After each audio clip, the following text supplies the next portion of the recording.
कासगंज में आर्य समाज मंदिर 111 साल पुराना है।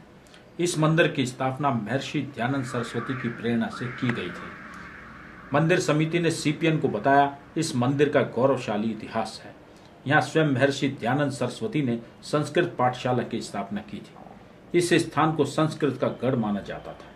उन्होंने बताया, बात बहुत पुरानी है। बाजार में 2 सांड लड़ रहे थे। पूरा बाजार भैंस से खाली हो गया था, लेकिन स्वामी जी ने दोनों के बीच में आ उन्हें अलग अलग कर दिया था। मंदिर में हर रविवार को सत्संग होता है। यहाँ हर साल वार्षिक उत्सव मनाया जाता है, जिसमें देश भर से विद्वान भाग लेते हैं। तो आप बताएंगे कि ये आर्य समाज मंदिर की स्थापना 111 वर्ष पूर्व हुई कहते हैं, तो इसके बारे में कुछ जानकारी देंगे। इसका क्या इतिहास है? हमारे पूर्वज स्वामी दयानंद के अनुयायी थे और हमारे परबाबा श्री डूंगरमल जी उनका स्वामी जी से साक्षात्कार था। हमने अपने बाबा से सुना था, वो बहुत बार सन 72 तक जीवित रहे। उन्होंने हमें बताया, हमारे बाबा ने, कि डूंगरमल जी जो उनके पिता थे, अर्थात मेरे परबाबा जी, तो स्वामी जी उनको बगीची ले जाते थे। तो बगीची में उनसे कहते थे, भाई डूंगर सिंह, डूंगरमल हमारी नुचकिया लो। तो उनका शरीर पत्थर सा था और नुचकिया नहीं ली जाती थी। और हमारी बड़ी निकटता रही। हमारे बाबा आर्य समाज के विचार में दूर दूर तक जाते थे। हमारे जो परिवारीजन हैं, टीकाराम जी, मुकुंद लाल जी, उन्होंने ये आर्य समाज का स्थापना स्वामी दयानंद जी के प्रेरणा से कराया जी। और इस मंदिर के लिए मंदिर में क्या क्या कार्यक्रम होते हैं, किस तरीके से प्रोत्साहित करते हैं आप? देखिए, हमारा ये मंदिर आर्य समाज मंदिर बड़ा गौरवशाली मंदिर है। इसका बड़ा गौरवशाली इतिहास है जी। और यहाँ पर बड़े बड़े अच्छे लोगों ने, प्रकाश भी शास्त्री यहाँ पर आए, ओम प्रकाश त्यागी यहाँ पर आए, लाला शालवाले जी यहाँ पर आए। तो ये बड़ा अच्छा वो है। और इसमें महिला सुधार का काम आर्य समाज में बहुत हुआ है जी। तो बहुत अनगिनत महिलाओं का उद्धार यहाँ पर हुआ। इसके प्रेरणा स्रोत इसमें जो कार्यकर्ता रहे हैं पूर्व में, ये प्रसिद्ध लेखक डॉक्टर श्रीराम आर्य, सेप्तीलाल जी और अपने कई लोग इस तरह के रहे। सेप्तीलाल जी, लखपत राय जी, नंदन लाल जी, कई लोग रहे। और मुन्ना लाल जी आर्य विगत 30 वर्षों से इस काम में बहुत लगे हुए थे। हमारे संघ प्रधान रहे बहुत वर्षों तक। और अपने इस वक्त माली वेद प्रकाश जी हमारे यहाँ, ये हमारे संरक्षक हैं, हमारी प्रेरणा के स्रोत जी। तो आप ये बताएंगे, सुनते हैं कि महर्षि दयानंद जी ने यहाँ संस्कृत पाठशाला की भी स्थापना की थी। स्वामी जी सोरों से चल के यहाँ आई थी जी। और सोरों में अंगदराम शास्त्री शास्त्रार्थ हुआ था उनका जी जी। अम्बागढ़ आज भी स्थान मौजूद है जिसमें स्वामी जी का शास्त्रार्थ हुआ था जी। और स्वामी जी ने अपने सानिध्य में यहाँ संस्कृत पाठशाला स्थापित की थी जी, जो कुछ समय पूर्व यहाँ से वो समाप्त हो गई।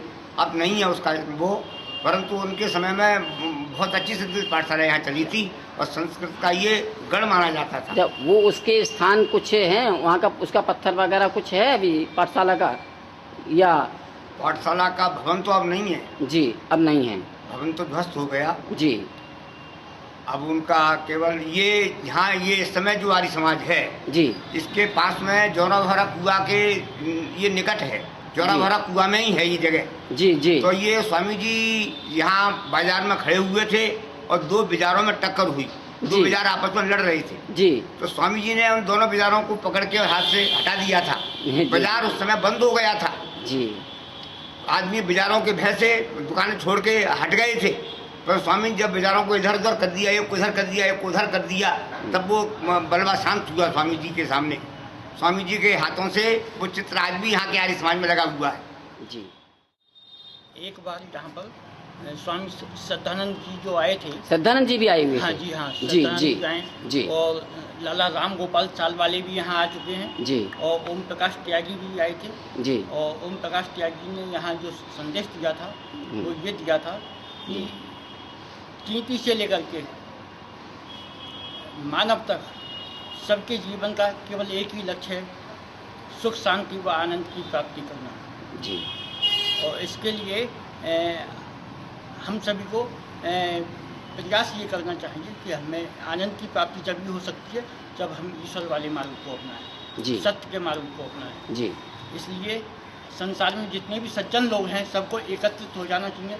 जिस प्रकार से एक नाव में अनेक यात्रा करते हैं तो हमें एक दूसरे की भावनाओं को समझते हुए उनकी कदर करना चाहिए और एक दूसरे की भावनाओं को समझ करके उनका सम्मान करते हुए अपना जीवन निर्वाह करना चाहिए। तो हम भारत में क्या पूरे विश्व में एकता व अखंडता बनी रहेगी। यही आर्य संस्कृति। हाँ, यही आर्य समाज का स्वामी दयानंद और इनका यही संदेश है कि दुनिया के श्रेष्ठ पुरुषों एक हो। हाँ, हर साल मनाया जाता है और साप्ताहिक सत्संग होता है। और किस दिन होता है? किस दिन होता है सत्संग? साप्ताहिक सत्संग इतवार को, रविवार को, हर इतवार को। अच्छा अच्छा। और वार्षिकोत्सव? वार्षिकोत्सव अब इतवार में होता है, अक्टूबर में, नवरात्रि पर। हाँ, नवरात्रि से पहले हो जाता है। जी जी।